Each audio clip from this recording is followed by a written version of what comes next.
Hello, my name is Greg Massi, and this is episode number 67 of The Color of Air, a podcast about the musical journey. And I want to start out by apologizing for the delay. This episode probably should have come out 2 weeks ago, but, things have been crazy and fallen behind, as per usual, right? But anyway, thank you for coming back to the podcast today. I have an excellent episode for you. My guest this week is Josh Strachan of the band Vaura and Blacklist and many, many other projects. And, had Josh on, well, it seems like a few years ago, but it's probably more than that now. Which was awesome. And then it seemed like a great time to talk to him again because they just put out the newest Vaura record, Vista of Deviant Anatomies, earlier this year. As you remember, we talked with Kevin Huffnagel a little while ago, and that came up there too as well. And also, Josh has been super busy with his Primal Architecture record label, as well as, getting a reunion together of his band Blacklist. And, it seemed like a good time to touch base with him and see how things are going. So anyway, I decided, for the music at least, I'm going to focus on the newest Vaura record because I didn't really play any of the new Vaura on Kevin's episode. So I decided to start this episode with a song off of the new Vaura record, and this gets talked about a little bit in the interview, and this track is called Repulsion Paradigm.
every day, unusual ornaments, appearance,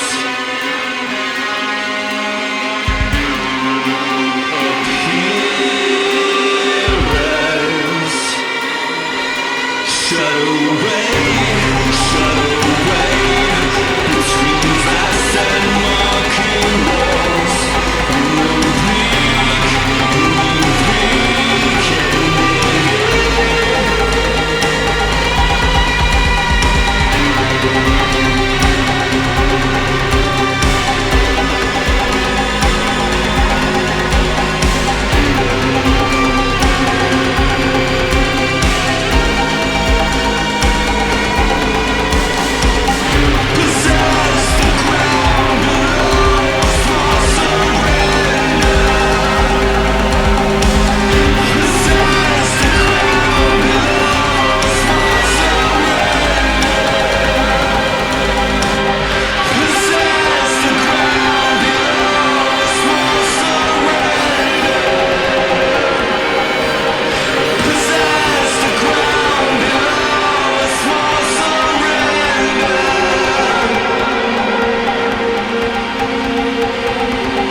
So how things been going? Oh man, good, I think. It's been a wild couple of years, definitely since we last spoke. But Yeah. been getting back on my feet. Played my first show in 2 years the other night, so it's good. Oh, how did that? Was that a Blacklist show? Yeah, How'd it go? it was great. We did like a reunion show like 2 years ago, so it wasn't technically our first reunion, but it felt, you do that one show after 10 years and then a whole 2 years goes by. So it kind of had that same feeling all over again. But it was great. It was great. Oh, cool. Well, I should also open up with Happy World Goth Day. Oh, right. How appropriate that we're doing this today. Happy World Goth Day indeed. I guess the first thing I wanted to kind of pick your brain on, we're definitely going to get to the new Vaura because I've got questions, but All right. or comments. But I was just kind of curious. I think the last time we spoke, you were kind of just at the beginning of kind of getting Primal Architecture off the ground, and I was just wondering, seeing all the different artists you've had and everything. How has that been? Running your own label. It's been very cool in ways. I mean, I think, but like, I'm hard on myself, and I think appropriately, because I have a really hard time balancing family life, making work, making music, and being timely with my shipping. But I mean, that aside, the most sort of rewarding thing about it is, to me, there's really no I'm not curating a specific aesthetic per se. You know what I mean? It's more like my community, whoever comes to me, and I have like irons in so many different places that there's this kind of like diversity to it, but it makes sense to me, you know. And so, you know, when somebody hits me up and is like, you know, do you want to do this record? It's always like, I never stop feeling like honored, just like reminded that I have these like just incredible musicians, you know, around me. I kind of thought I wasn't going to do anything for a little bit, and then I got a friend from New Orleans hit me up the other day with a great record. So I was like, okay, I guess I'm doing a record. Yeah, it's actually I can say this. It's Jasper from Heat Dust, which was a post-punk band that was on the Flenser, and he's been doing some really cool solo work. So that's all I'll say about it. But yeah, I'm excited to put it out. Oh, that's awesome. And I mean, was the initial kind of impetus for doing, was it just kind of getting your own stuff out there, or did you always kind of have it in your head to like, well, to have be a place where, like you said, people in your community could come to you if they were looking for like, you know, a label? No, at first it was solely like kind of like, I need a label to like, I need to start being able to release my own stuff, because there's just things take too long. I mean, I don't know what I would have done during the pandemic without, you know, just sort of having the infrastructure set up and sort of being accustomed to just sort of taking the plunge. You know, I think a lot of artists are just like, I worked on this and it's got to have the full kind of like label muscle and PR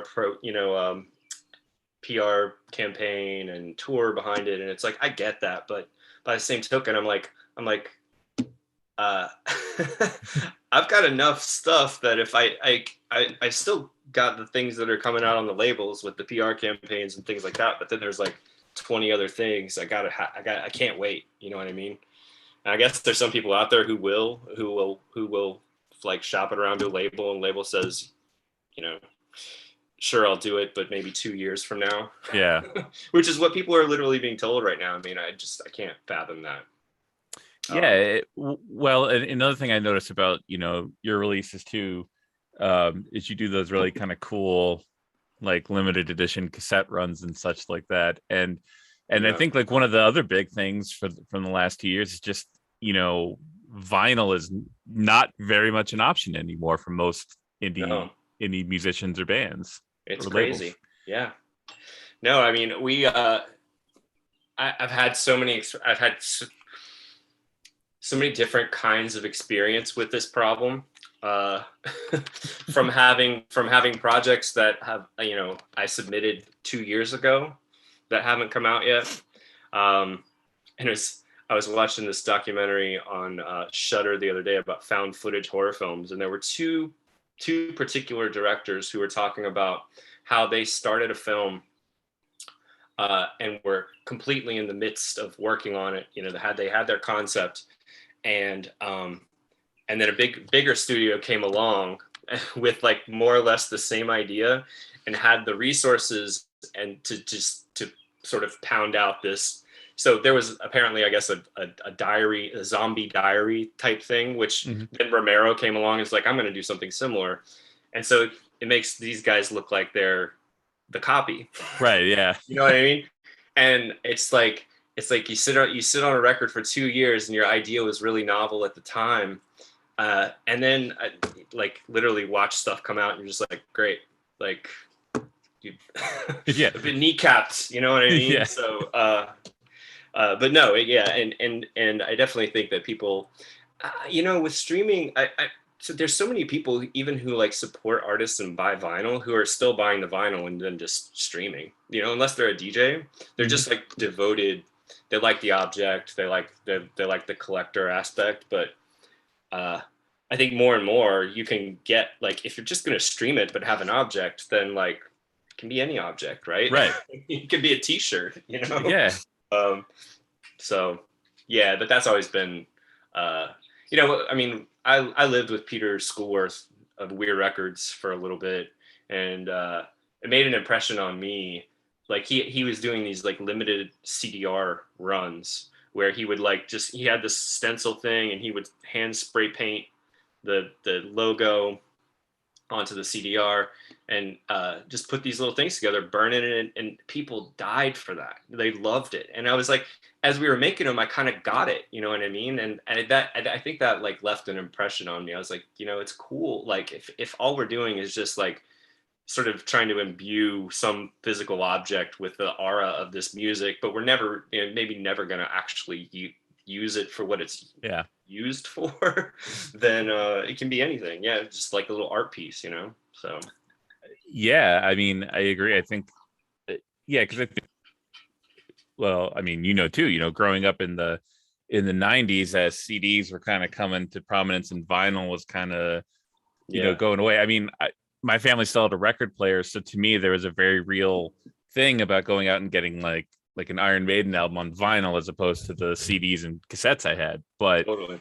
And but yeah, I do think we're in this kind of weird you know, like my in-laws asked me about it too, like, you know, oh, what's going on in the music business? And I'm like, I don't know, because we're in this like this weird kind of nebulous thing, like what's going to be the next physical medium that, you know, and like you said, like, and you know, and like I've said before, like, you know, just being in kind of sort of involved with the dungeon synth scene and being like cassettes are gold there, you know, and like no one's really worried about making vinyl there. That's just like, and cassettes are just so much easier to do. But yeah I was talking to my friend who I put out his Black Sea Crime Complex record, Anton of Jello Disco Records, and we were just talking about, because he's kind of like as prolific as me, you know what I mean? We're just like so many different projects. He's got his post-punk project, he's got his techno project, he's got his, you know, and we were talking last night. I mean, it's just, you have to assume, and I admit I do assume that, you know, even if we're churning this stuff out right now and it's sort of getting lost in the mix, you know, it's not, the physical isn't selling, or the you know, the digital isn't streaming or whatever. I mean, people are going to find this stuff eventually, you know. I mean, it's like you think about like all the things that sort of like gradually bubbled up over the last 20 years and became super popular and started influencing bands that were contemporary. It's all this like unearthing of like psychedelic folk music, you know, all these like, you know, and now everybody knows those records as if they were the Doors or Pink Floyd. It's like, oh, everybody knows Comus, everybody knows Linda Perhacs, you know, within a certain circle, you know, like, and it's not just that scene, but that's just an example, you know. I mean, the people do find the good stuff eventually. Oh yeah, well, it's with you saying that, it reminds me, and I've told the story on the podcast before, but you know, in my doom metal band, my guitar player Noah is, you know, a lot younger than me. And you know, he's still in his 20s. But hearing the way he's got such a wider grasp of 80s metal bands than I ever did, and it's because he has you know, he's like, oh yeah, well, you know, I just put a band that I like into Metal Archives, and then it tells me 20 other bands that sound like them, or you know, and yeah, like he'll ask me, he's like, oh, didn't you know this band from Connecticut? And I was like, no, I never knew they existed. No, for sure. There's a whole different encyclopedic approach, and I admire it, but I also I think I cling to my or cherish, I should say. I mean, my ability to like not know every lyric and song title off of my favorite album of all time.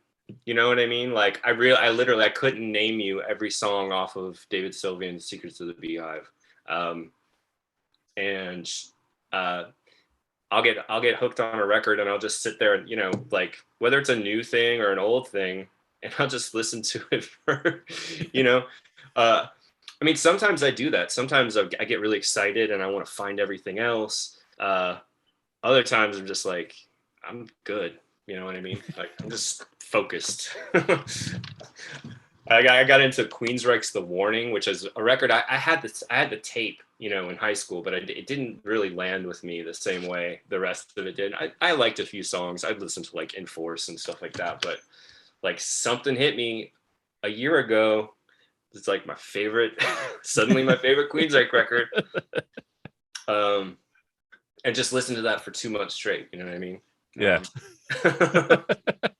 Well, see, now that that gets into my band has had the discussion about what is the best Queensryche album, and I usually go with Rage for Order, and then I get yelled down by The Warning. Oh no, Rage for Order is the one. I love The Warning, but I mean, Rage is when I loved that in high school, and I've never stopped coming back to that record. Like, so The Warning was like new, it was like fresh all of a sudden, you know.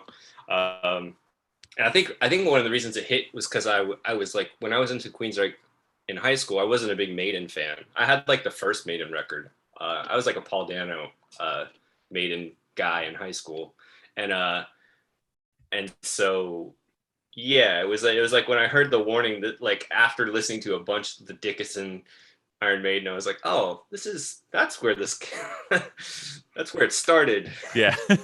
Goth Maiden, like, yeah. I'm here for it, you know. But no, Rage for Order is the one. I've actually been emailing with the producer of that record for the last year or so. Oh, Neil Kernon. Yeah, when we stopped, we kind of fell off around Christmas. I got busy and whatever, but no, I just reached out, and he likes to talk about that record, and I love to hear about it. So oh yeah, oh dude, yeah, I've emailed Neil a few times too, and yeah, I've been wanting to get him on the podcast because I want to talk, you know, like there's so many of his records I want to talk about, but you know, like, yeah, I immediately was like, all right, so how did you get the guitar tone on Rage for Order? That was always my question. And he's like, oh, it was a Marshall that was dying. Right, exactly. Like, I was like, oh shit, that makes sense. That's why it has such an interesting, unique sound. Right. No, I love too, because I mean, I love Queensryche, but I'm also a massive like Hall & Oates fan. So it's like you got this crossover where he's like sending me these like dark Hall & Oates tracks that like didn't make the cut of these like classic like 81, 82 records that he produced, you know. And I'm like, oh my god, this is fantastic, just to sort of see the slight similarities, you know, just what his mind brings to a process. And he's got such a varied output between I never knew he was involved in Hall & Oates for a long time, and then he had that, you know, the Queensryche, Dokken, and then, you know, getting into like Nevermore and Nile, and just getting into like the heavier stuff. That's metal, he's a fascinating dude. So hopefully I'll get him on here at some point. That would be great. So I did want to also, definitely want to talk about the Vaura record, because I was taken by surprise by it because I didn't know it was coming out. And then all of a sudden it's, you know, kind of like what you're saying. You're like, you know, why wait a couple years and build up? You're just like, oh, here's a new Vaura record, and it's fucking amazing. Oh, thank you. And you know, I was re-listening to it today just to kind of refresh my head, and you know, I think the first listen I was like, this is different than the other two. It was still great, but I was just like, I was kind of like maybe honing in on the differences. I think on a repeated listen, I was kind of like, well, I can see how it fits within the scope of what you do, because at the core of it, you know, I mean, is your vocal performances, which, you know, which I always really enjoy about the Vaura projects. I love the way, you know, the timbre of your voice with the music and the harmonies you do. So I guess just, you know, where did you always kind of picture Vaura going in this kind of direction, because from the start, or is this just kind of a reaction to the circumstances of being in the pandemic? I did. I can't say I pictured us going there from the start, but there were seeds of things. So when Kevin first suggested Toby for bass, we went and saw KO do a show. I think it was at Bowery Electric. The venue is unimportant. Anyhow, but I remember like number one, his bass approach reminded me, even though it wasn't fretless, it was the most close. Like it had this like odd affinity with Mick Karn to me. Without being like, I mean, everybody can rip off Mick Karn. Like, obviously, that's not what Toby does. It just it had this slight affinity, and it also, and I think it was the Stained Glass record that they were promoting, or maybe it was Coyote. I think it was Coyote. Anyhow, I was like, I remember speaking to him afterwards and being like, "Are you a Scott Walker fan?" Because some of the way that the vocals like came across. And he was like, you know, I've like heard a little bit here and there and heard of, but I've never really gotten deep into it. And I was like, it's so cool that these things kind of, I'm kind of hearing them in his stuff. And with Kevin, it kind of came about. I mean, so I've always had this kind of music in my head that was really, I mean, I posted a few times in my stories when I was kind of trying to explain it, since we didn't really do a PR campaign or anything, but there's a scene from Pola X, this film. I don't know if I'm pronouncing his name right. Leos Carax or Leo Carax, but like French director, one of my favorites.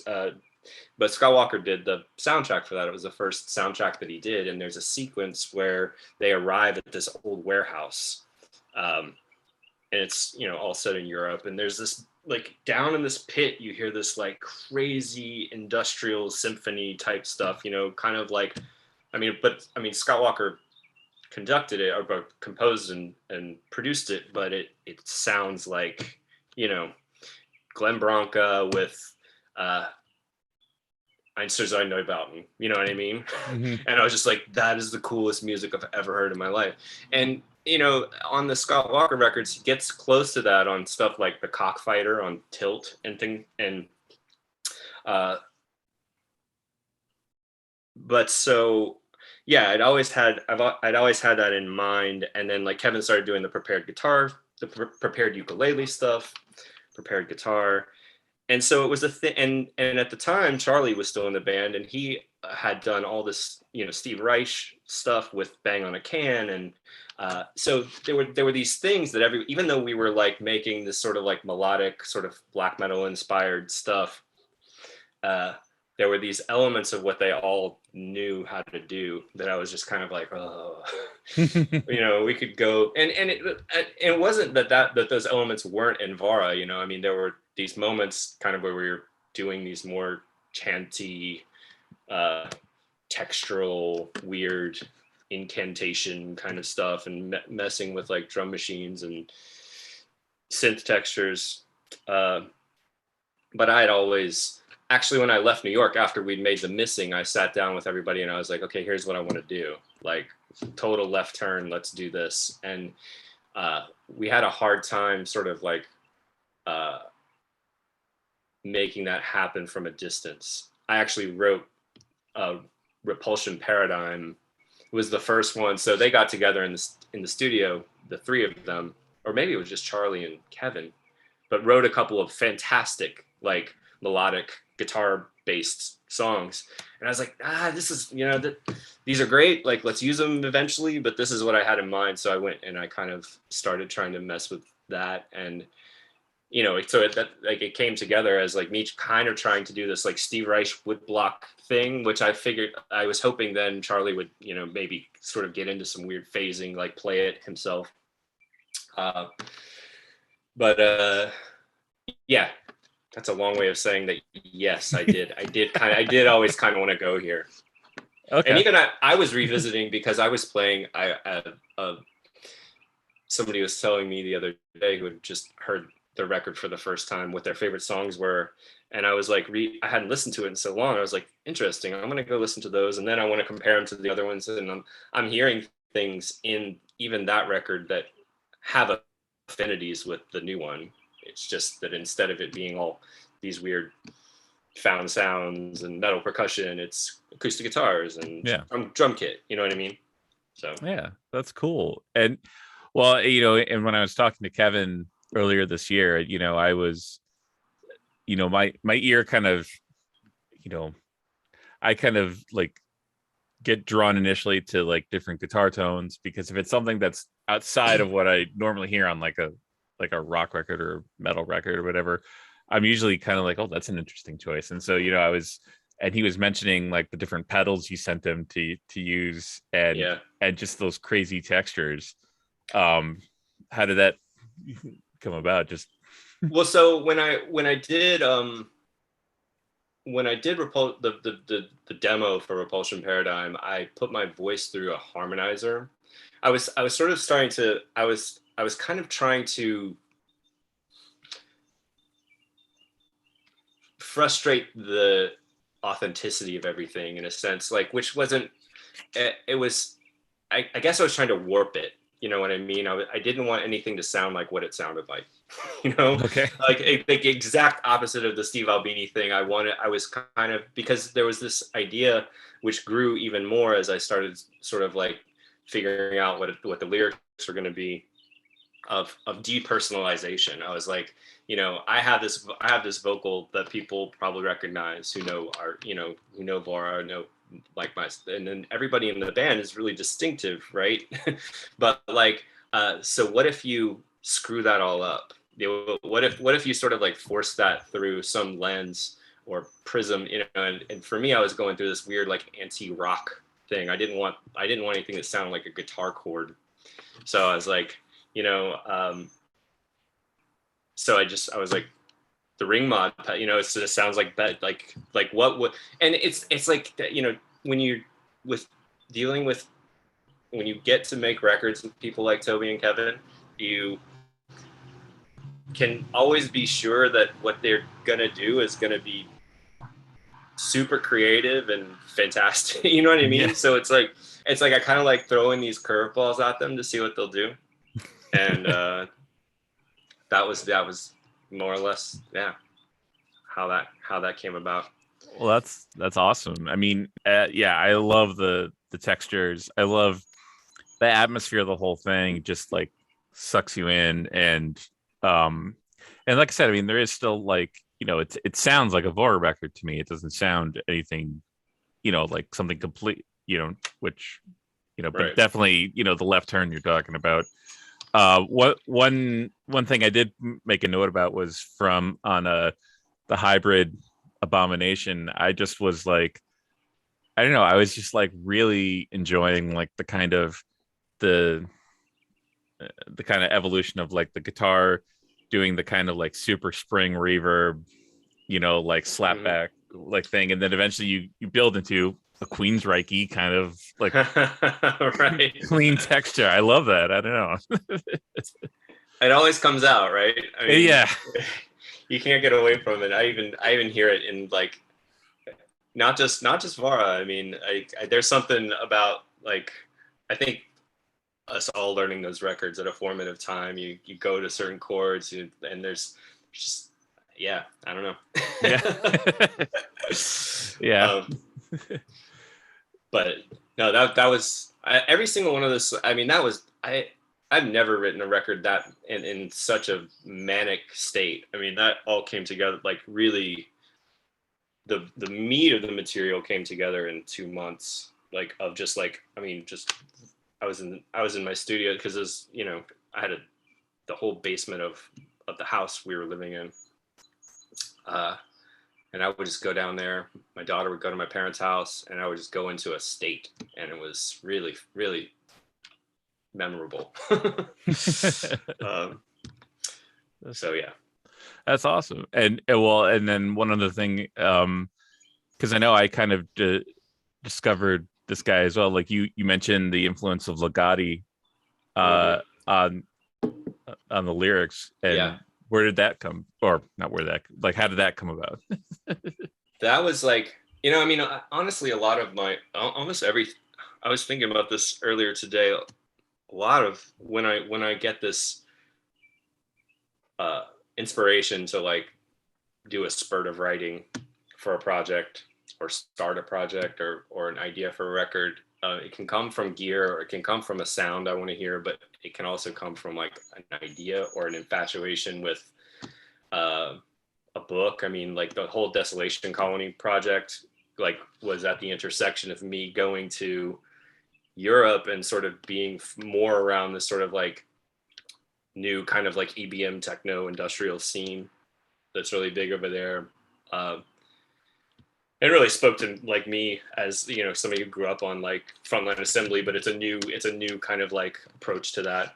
But then also like getting ultra infatuated with the Southern Reach trilogy, Annihilation, all those books by Jeff Vandermeer. So yeah, the Legati stuff, I had the Songs of a Dead Dreamer and Grimscribe, and I'd read a few of them, but something happened when I was, you know, it was locked down and we were living in a house like way out in the country, and I would just sit down and I would read those stories, and they were like, he's, you know, the funny thing is he's supposed to be this like philosopher of like, you know, anti-existence, right? And one of the reasons people kind of like, a lot of people get into him is they like his anti-humanism, which I don't know that it's actually anti-humanism. I think he's kind of frustrated. I think he's kind of, we don't need to get into that, but no, but to me, these worlds were enchanting in a sense. It was like, you know, the world as it was so just horrible. And it was like escapism to me, even though it was, you know, ostensibly supposed to be relaying these, you know, messages about the indifference and chaos and hostility of the universe. To me, it was like for my aesthetic, so much of it was just magical. Okay. I was like, this is like a fantasy and that's really almost the animating like philosophy is. It's almost like I could have written a paper about it for a symposium or something, where I'm like, you know, Legati wants us to like wants to communicate this bleakness, but this is actually enchanting. It's religious in a sense, like it has this spiritual quality, and it just completely took me over. That's and awesome. I wanted to sort of I was listening to a lot of Portuguese black metal at the time, and I love how there's something that black metal does, especially black metal, that gets really abstract in the production, like really hard to tell what anything is. It can create an atmosphere and take you to a place that like narrative never can. You know what I mean? Traditional storytelling, like you can't get to like where that black metal song takes you in a film. You know what I mean? Yeah. So I think like that, I was inspired by that, like wanting to do that with music. Like I can maybe capture this feeling in music the way that nobody's ever filmed Legati very well. Or, yeah. You know, at the closest anybody's tried, it's pretty corny. But yeah.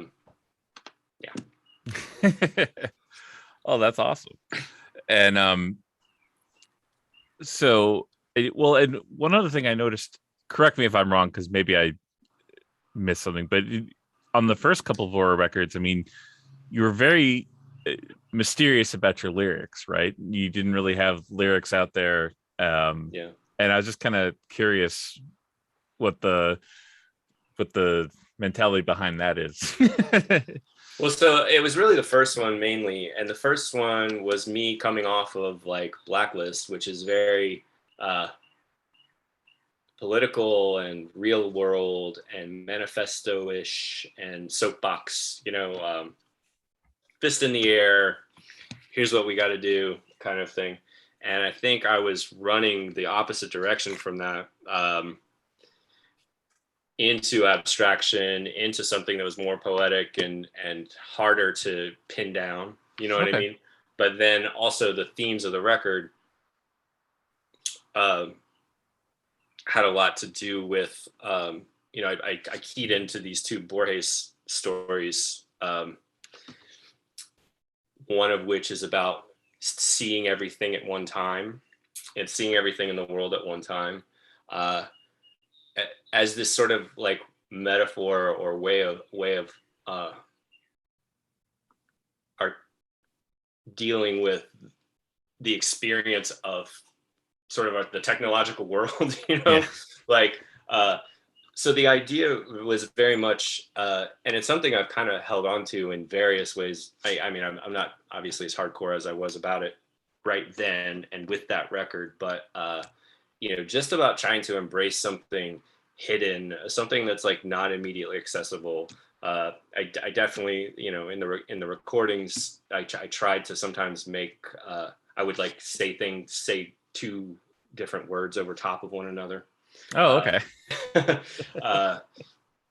I didn't. The later ones, like you can get them. The lyrics came in the missing vinyl, and Oh, okay.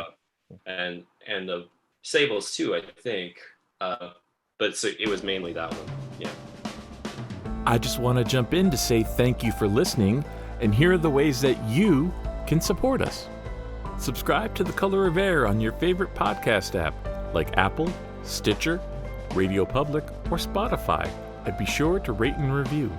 Also follow me on Twitch at twitch.tv/retcongreg.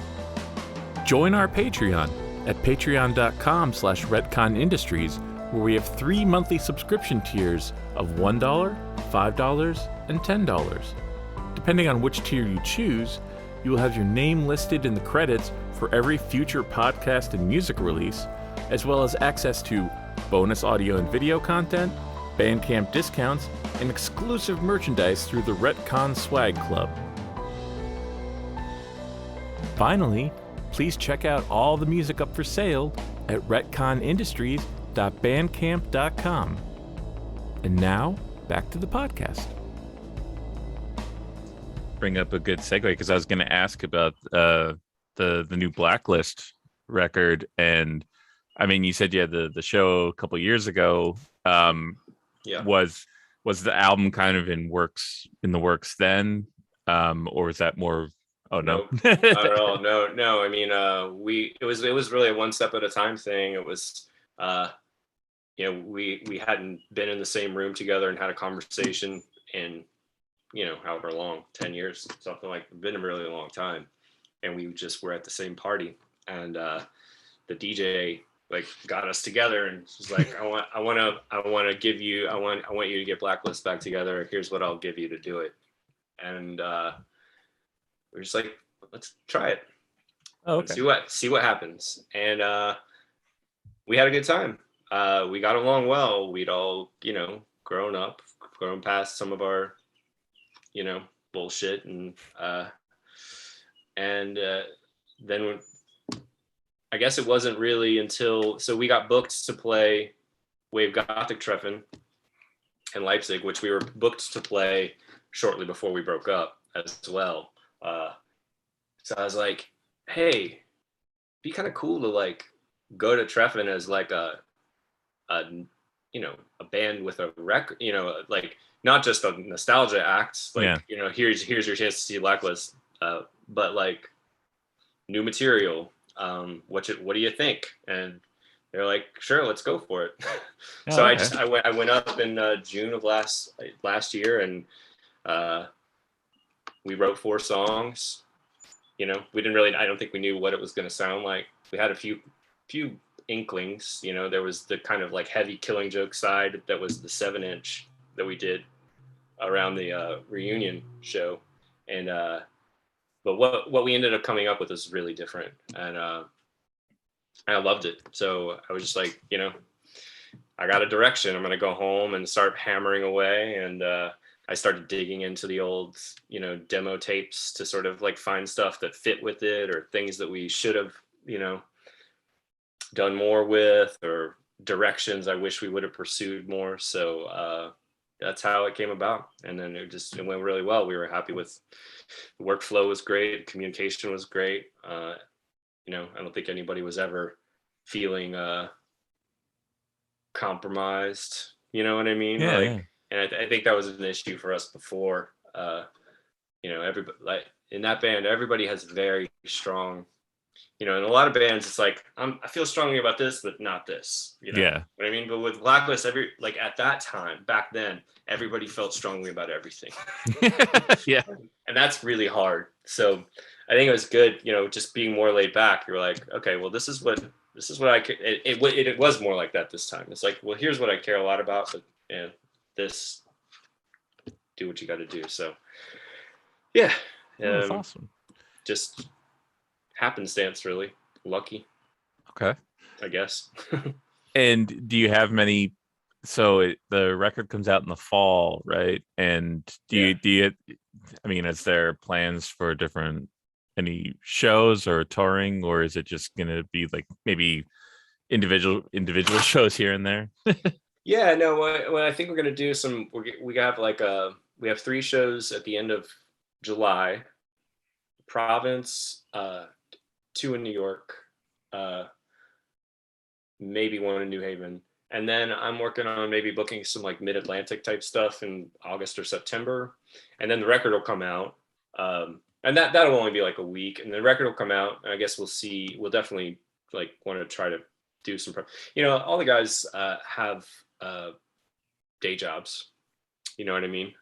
So we have to negotiate. We kind of have to like work around things and sort of.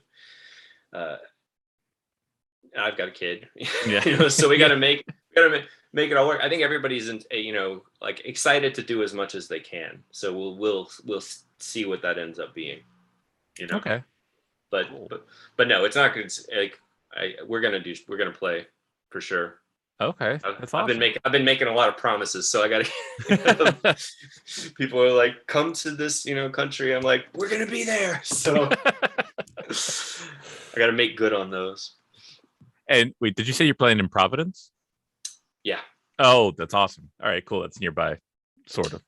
Yeah. Close enough for me that I can drive down for that. Nice.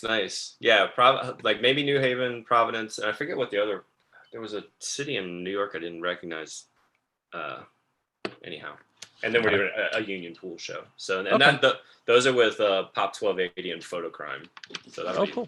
That'll be a cool kind of like post-punk bill, Yeah, that's awesome. And when you were talking about Blacklist earlier and having kind of the political side to what you were writing about and everything, dare I say that the current state of politics in the world today is your influenced the lyrics for the new Blacklist? Yes, it did, but not in the way maybe I think some people might expect. That the single that we released, Final Resistance, is probably the one that is the most kind of has the most of the spirit of the last record, where it was inspired by political emotions, but then I was kind of drawing from like intellectuals and theory. Like it was mainly inspired by a bell hooks essay, but for the most part, I think something. Again, going back to the times have changed. We've all grown up. Back then it still seemed like the thing to do to like be yelling from the rooftops, like, I've got the answers, here's what we should do, and we're gonna make it, but this is much more introspective. It's much more like, I'm tired. Like, I don't think I have all the answers. All I know, I get like the answers I do have are fairly simple. It's a lot more kind of like asking questions than it is giving answers, I think. It's still animated by like political things, but it's more like it's heavy to like write about like the extinction of like the inhabitability of the planet is a pretty big political issue right now. And you get into I kind of get into this funny thing where I kind of allocate certain ideas to different bands or different modes of writing or thinking. So there's this weird crossover between the last Vaura, from Vaura Sables to the new Blacklist, because Bora Sables started to get into this thing where I was kind of experiencing this horror, cosmic horror, you know, this kind of like deep horror at the state of the world, and but it was also dealing with these really abstract, weird sci-fi concepts from like neo-reaction, you know what I mean, like these sort of like new fascist weirdos, like you know, AI apocalypses and things like that, which seemed to sort of fit in the metal vein, you know, kind of, it's a little Queensryche, you know what I mean. But but then there's this bleed through to the new Blacklist, where like the Lightless Ones off of Sables was a song where I was kind of like, I love that song. It's the one that I really kind of have. I mean, you're obviously connected to every song that you ever write, but like that one, like hits me. You know, I wrote it, but it hit. I listened to it, and I'm like, damn, you know. Yeah. I really feel that, and I think I wanted to do more of that, but I didn't want Vaura to suddenly become Blacklist. You know what I mean? So it's just those kind of clarifying moments, and I think it also, that sort of helps you say, okay, well, let's just push Vaura like all the way over here, you know, and Blacklist is going to do this, going to handle this. So yeah, that's cool. And I think, you know, just looking at the two projects, and especially kind of where you went with Vaura, I really enjoy, like I said, I enjoy like I mean, you've always been very eclectic to me, like, you know, and it's kind of you know, makes sense with, like you said, with the people that you're in a band with too, and it's just like, I love that, you know, you have these kind of, you know, textural and atmospheric bits and everything, but then you still write a mean chorus. Thanks. Thank you know, which, you know, like, it's, you know, like, you know, some people like to kind of just go away from that, but I appreciate that you have like both in, because like, you know, I was listening to the new Vaura, I was loving it, and then I was listening to the new Blacklist, and I'm like, oh yeah, this is gonna be in my head for a couple days. You know, it's funny. I feel a little weird about saying this because it feels like a humble brag, but it's really not. I am in awe of like absolute weirdos. You know what I mean? People who it's like left field, and it's hard to wrap your head around, and the melodies aren't gonna, you know, it's like I wish I could actually, I have to force myself away from the big chorus, from the hooks, you know what I mean? It's like a almost a handicap in a sense. Like, I don't know. You're allowed to say. I don't know what the status of that concept is in the discourse right now. But yeah, it's like I think it's just growing. I don't know. Just growing up when I grew up and listening to the things that I listened to, it's like, you know, always the big chorus. Yeah. No. Always with the hooks. Yeah. Well, and I think, you know, like a lot of times too, I mean, it can go beyond just like, you know, I think for me, learning that the hook doesn't necessarily have to be a big chorus. It could be like a, you know, a keyboard line or a guitar line or something like that, and being like, oh, okay, I can be more inventive with it. I don't have to fall into these kind of patterns. You exactly. know? That's still something I'm learning, you know, and I'm not great at, but still trying. Yeah. And so I guess I'll kind of broach this question. What kind of stuff has been catching your ear lately in terms of music? Like what's been kind of driving you? Oh man.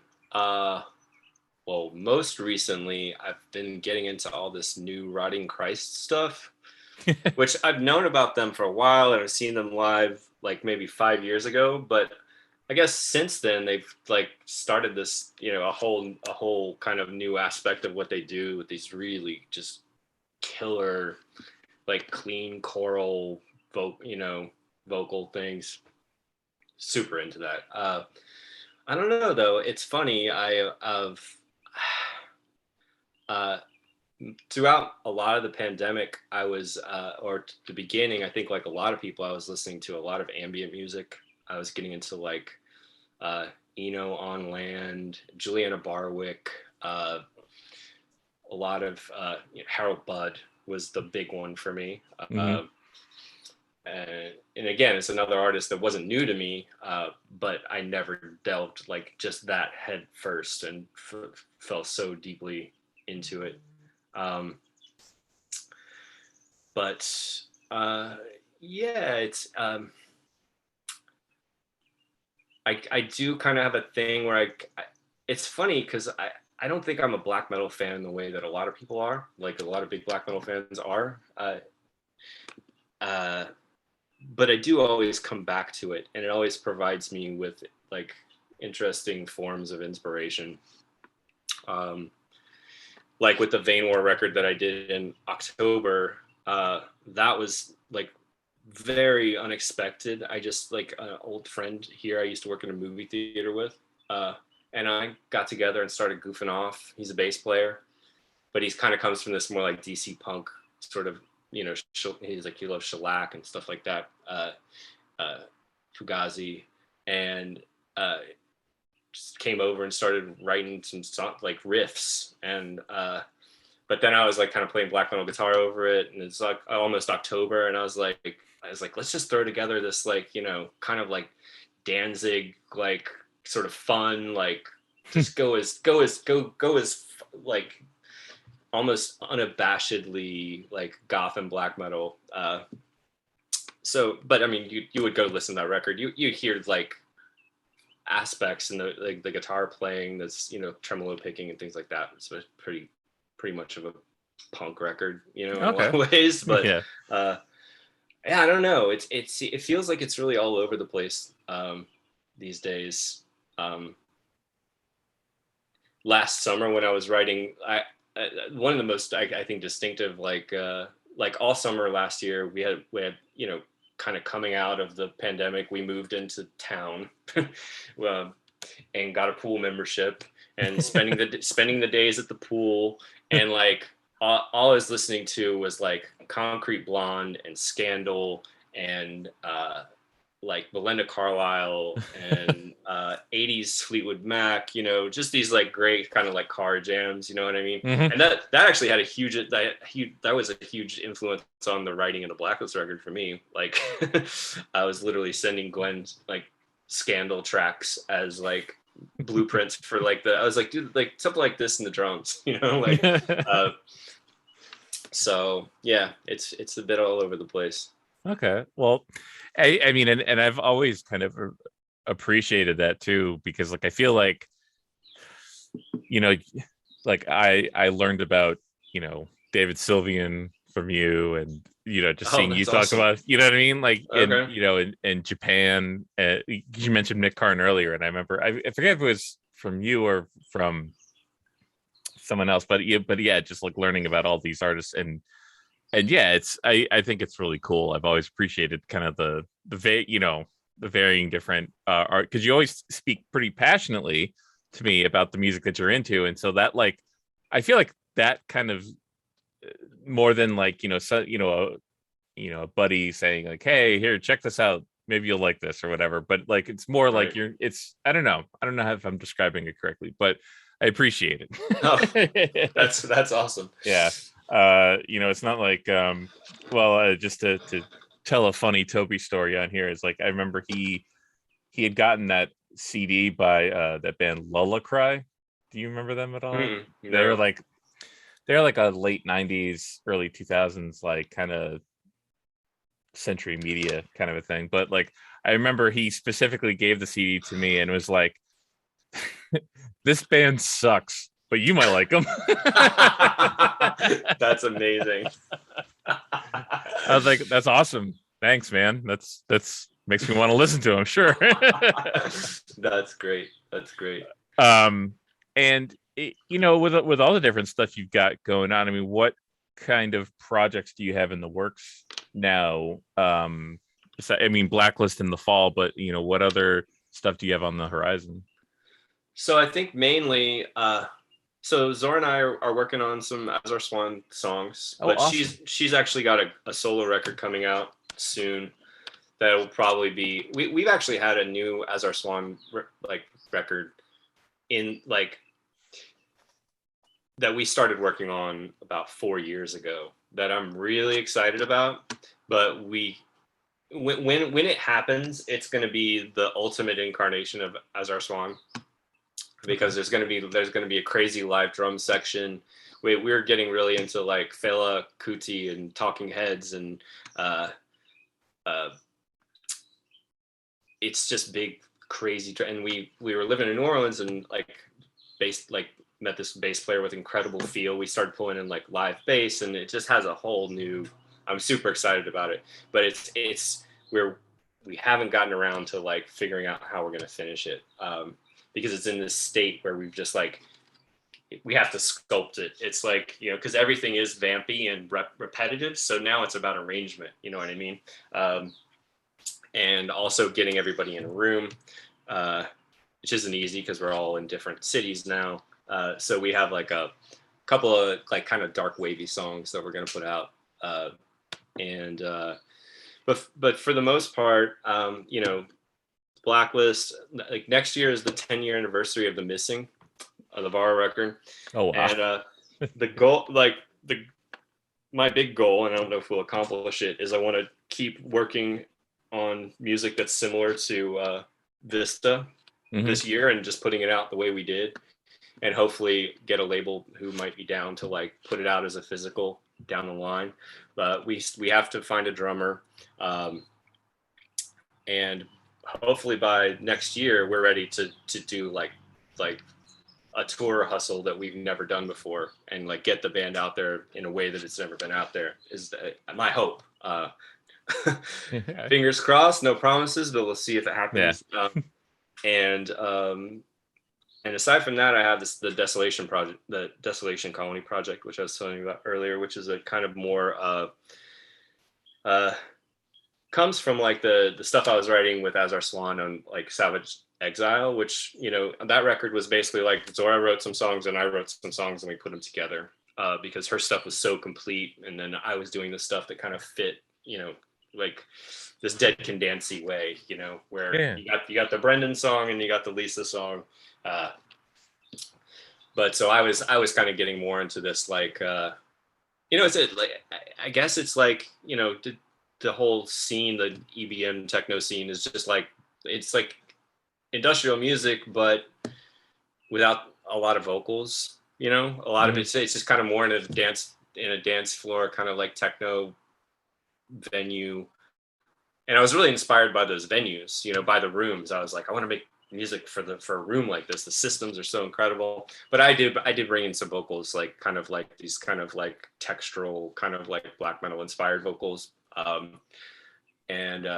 So that record is supposed to be coming out on Mannequin Records, which is a Berlin-based label. Hopefully later this year, but it's the pressing plant nightmare. So we'll see. But I'm doing a show with that project, Basilica Hudson, July 14th. We haven't properly announced it yet, but I'm going to start trying to get out and do some more shows with that. Justin Vial was doing it with me in New Orleans. So we have the problem of like being in separate cities, but he's also focusing a lot on school right now. So it's one of those things where he's like, just, it's cool, go do some shows. So maybe when the record comes out, he'll have time to do some shows with me. But so that'll be it, like that'll be probably the main stuff, like Blacklist, then big live Vaura next year. And hopefully we'll be able to put together some more of this music. I mean, the songs we put on the release, I mean, we have whatever 15 more, that kind of need to be fleshed out and figured out. But we also need to make some new music that we can play live, because you can't play play that music live. unless you're willing to use tracks, and those dudes don't want to use tracks. So Okay. we'll see. All right. Well, hey, thank you for taking the time to do this, man. It was so good to talk to you again. Yeah, dude. Likewise, it was great talking to you. Thanks for having me. Yeah, it's and I know I said it earlier, but yeah, like I've always found, like as that kind of, I always feel like the New York circle, of bands and people I've met. I really do find a lot of inspiration in what you do, the way you approach music, and thanks, man. So it's totally awesome to see what you come up with next, and we're lucky to know the people we do.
Yeah.